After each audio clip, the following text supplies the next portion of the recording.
I've been married to Lisa for about 5 years now.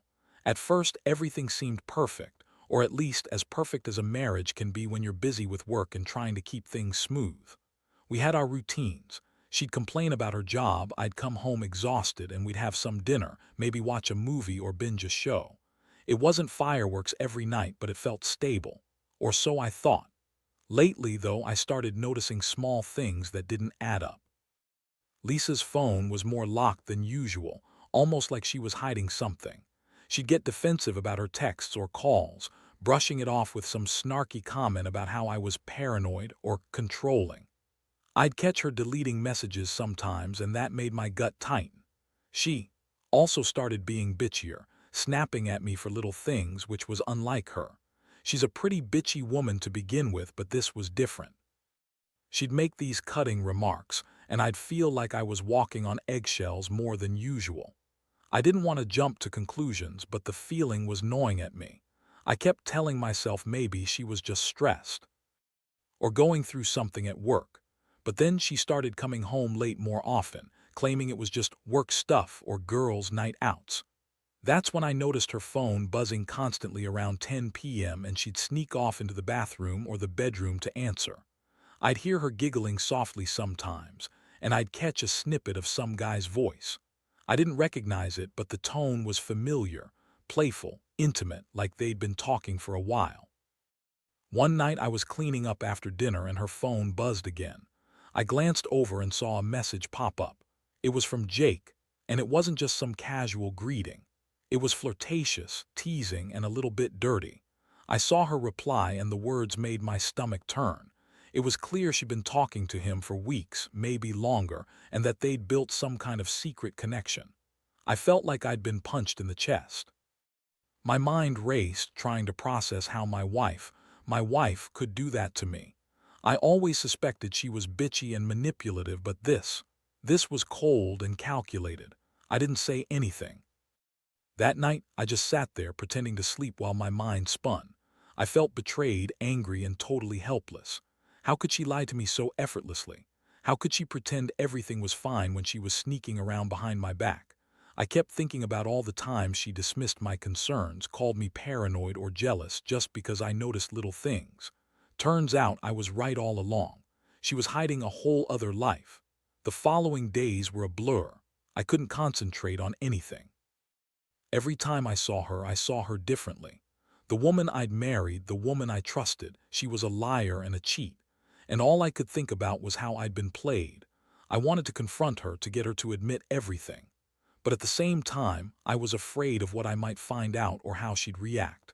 I knew she'd lie her way out of it, just like she always did. That bitchy attitude of hers was her armor, and I knew she'd do anything to protect herself. But I wasn't going to let her get away with this. I started planning, trying to figure out my next move. I wanted her to own up to it, to see that I wasn't some fool she could manipulate. I needed her to understand that I knew everything, that I had evidence, and that I wouldn't just walk away without consequences. I was furious, but I also felt a strange sense of clarity. This wasn't going to be the end of our story, not if I had anything to say about it. The more I thought about it, the clearer it became that I needed to confront her directly. I couldn't just sit back and let her keep lying and pretending everything was normal. I decided I'd catch her in the act, or at least force her into a corner where she'd have to admit the truth. I didn't want some petty fight. I wanted her to face the reality that I knew everything. But I also knew Lisa, and I knew she was manipulative. She'd try to turn the tables, make me feel guilty, or deny it outright. Still, I had to try. One evening, I set up my phone to record her calls. I figured if she didn't know I was listening, she might slip up. I didn't want to invade her privacy, but I also wanted to catch her in the act if she was dumb enough to keep talking to Jake.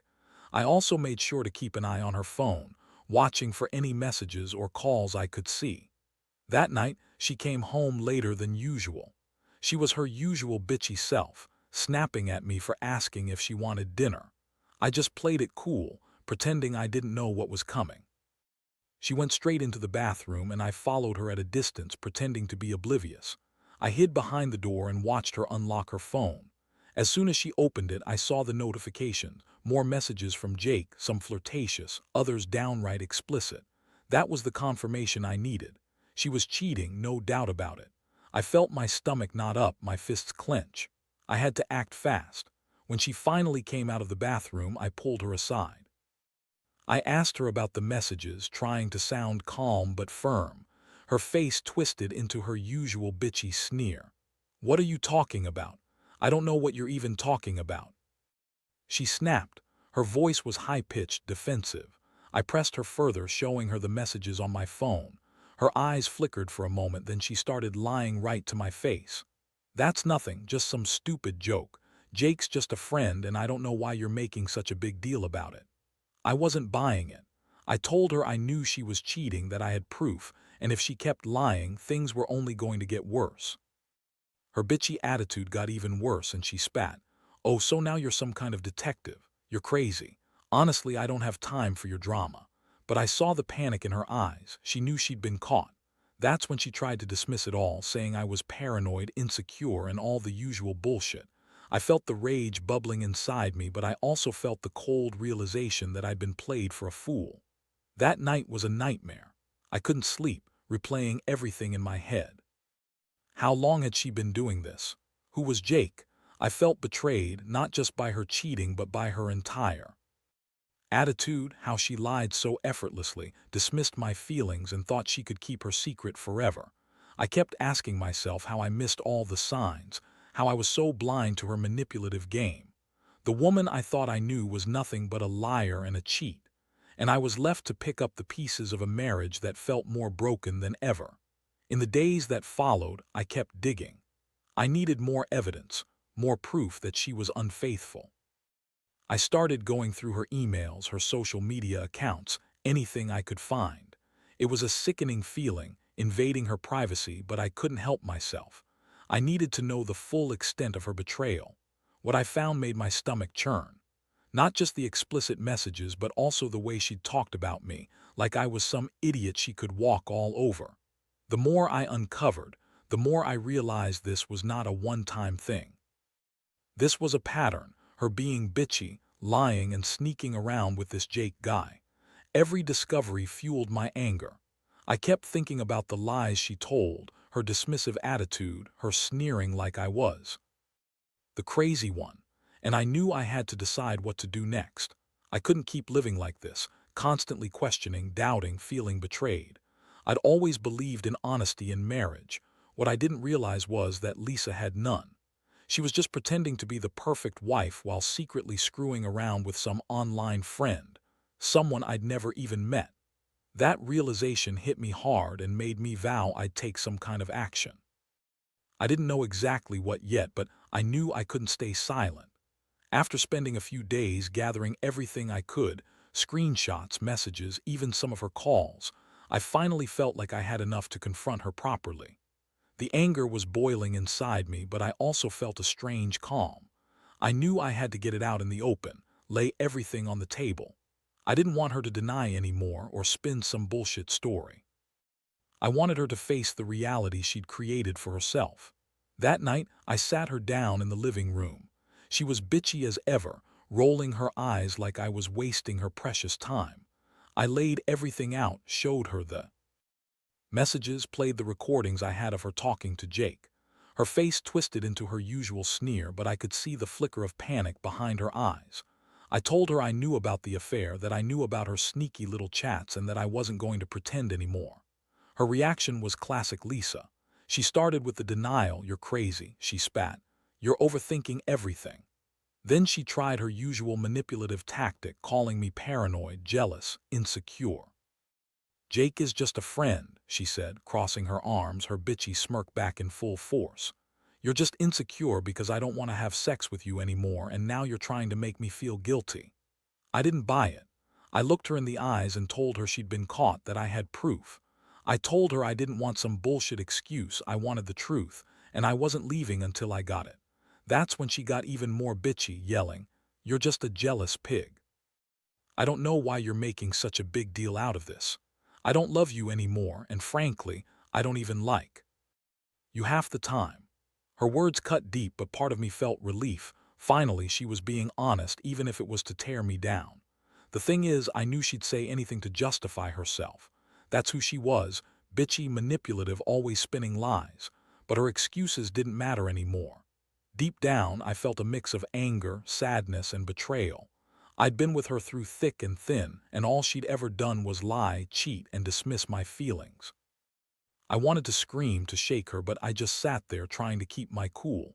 I knew the truth now, and that was enough to change everything. She stormed out of the room after a while, muttering something about how I was crazy and obsessed. But I didn't care. I just sat there, stunned. I kept replaying everything she'd said, everything I'd seen, and I realized just how much I'd been blind. She always played the victim, acted like I was the one overreacting. But now I saw her for what she really was, a dishonest, bitchy woman who thought she could get away with anything because she was good at lying. That night, sleep was impossible. My mind kept racing. I felt like I'd been punched in the gut. I'd trusted her, loved her, and she'd turned out to be a complete stranger. I kept thinking about all the times I'd defended her, all the moments I believed in her. And for what? To find out she was screwing around with some online buddy, probably having sex with him too. The thought made me feel sick. It's one thing to cheat emotionally, but if she'd been having sex with Jake, God, I don't even want to think about it. I knew I had to start considering my next move. Could I forgive her? Could I ever look at her the same way again? Honestly, I didn't know. I just knew I couldn't keep pretending that everything was okay. This was a betrayal on a level I'd never experienced before. I felt humiliated, angry, and utterly devastated, but at the same time, oddly determined. Whatever I decided, it was going to be my choice. I wasn't going to let her manipulate me anymore. I had enough evidence now to make her own lies crumble. That's when I began planning what I'd do next, because I knew this wasn't going to end with just words. The next morning, I woke up feeling like I'd been hit by a truck. My head was pounding, and I couldn't shake the image of her lying there, bitchy smile and all. I knew I had to do something, but I didn't want to rush into it blindly. I needed to think strategically, to make sure I got everything right. The last thing I wanted was for her to turn it all around on me or to deny everything once again. I decided I'd confront her again, this time with a plan. I wasn't just going to yell and accuse. I wanted her to understand that I had all the evidence, that I wasn't going to be manipulated or gaslit anymore. I also wanted to see how she'd react when I played my own card. So I waited until she was back from her errands or whatever she called it, and I set up my final move. When she got home, I asked her to sit down again. She looked annoyed, probably thinking I was going to start with more accusations, but I just calmly laid out everything I had. The screenshots, recordings, the countless messages. I told her I knew about Jake, that I knew they'd been talking for months, and that I also knew about the sex if she wanted to admit it. The way her face twisted, like she had been caught in a trap, was priceless. I could see the flicker of fear mixed with her usual bitchy bravado. She tried her usual bullshit, saying I was crazy, jealous, or that I was stalking her. But I cut her off. I told her I'd recorded her calls, had the messages, and that she couldn't deny it anymore. I told her she had two choices: own up and tell me the truth, or keep lying and watch everything blow up in her face. I was done playing her game. Her reaction was classic Lisa. She scoffed, rolled her eyes, and spat out, "You're an idiot if you think I'm going to admit to anything. Jake's just a stupid friend and you're just insecure. Whatever you think you saw or heard, it's all in your head." I stared her down and said, "No, Lisa, it's not in my head, it's real and I have proof." I made sure to emphasize that I wasn't going to be manipulated anymore. Suddenly, her bitchy attitude turned into a full-blown tantrum. She started screaming, crying, and calling me every name under the sun. "You're crazy, you're paranoid, you're the worst husband ever," she shouted, loud enough that the neighbors probably heard. That's when I realized she was trying to spin it all, make me the villain, the jealous psycho. But I didn't care anymore. I'd gotten the proof I needed, and I was ready to confront her head-on. It was a surreal moment. I felt anger, absolutely. But underneath that was a deep sadness, the kind that comes with betrayal. I'd always believed in us, in our vows, in the promise of honesty. But Lisa, she'd thrown all that away. She'd taken her bitchy, manipulative attitude and used it to disguise her lies. Now she was trying to turn me into the bad guy while she played victim. Honestly, it was pathetic. After hours of yelling and crying, she finally stormed out of the room, slamming the door behind her. I sat there, exhausted and hollow. I knew I had to decide what to do next. I could see the damage was done. The trust was shattered beyond repair. I wasn't naive enough to think I could fix this overnight. But I also knew I deserved better than this, better than a wife who lied, cheated, and called me paranoid as a way to keep her secrets. I spent the rest of the day trying to process everything. Part of me still loved her, but the part that trusted her was gone. The betrayal cut so deep I didn't know if I could ever come back from it. I also kept wondering what I'd do if she kept denying or refused to leave. Would I kick her out? Would I try to fix things? Honestly, I didn't want to fix anything. I just wanted out if that's what it came to, because a marriage built on lies isn't a marriage at all. It's a sham, and I wasn't going to be the fool anymore. I knew one thing for sure: I'd never look at her the same way again. That bitchy, manipulative side of her had finally shown its face, and it was just too much to ignore. The days that followed were honestly the worst of my life. I kept replaying everything, trying to understand how I missed the signs for so long. How could I have been so blind? The woman I loved, the woman I trusted, turned out to be a complete stranger, a manipulative, lying, cheating bitch. I felt humiliated, angry, and deeply hurt. Every time I saw her, I felt a surge of disgust and betrayal. But I also knew I couldn't stay in this toxic environment. The marriage was beyond saving at this point, and I had to decide what my next step was. I sat down one night after she left to visit her mother and started making a plan. I knew I had to get her out of the house, but I didn't want to do anything rash. I wanted her to leave on her own terms, knowing that I had all the ammunition. I also knew I needed to protect myself legally and emotionally, so I contacted a lawyer just to get some advice. The last thing I wanted was for her to manipulate her way into staying or to twist the situation around. I wanted to be prepared. That evening, I decided I'd confront her one more time. I called her and told her I knew everything: the affair, the sex, the lies. I told her I'd had enough, that I was done pretending, and that she needed to leave. Her reaction was exactly what I expected.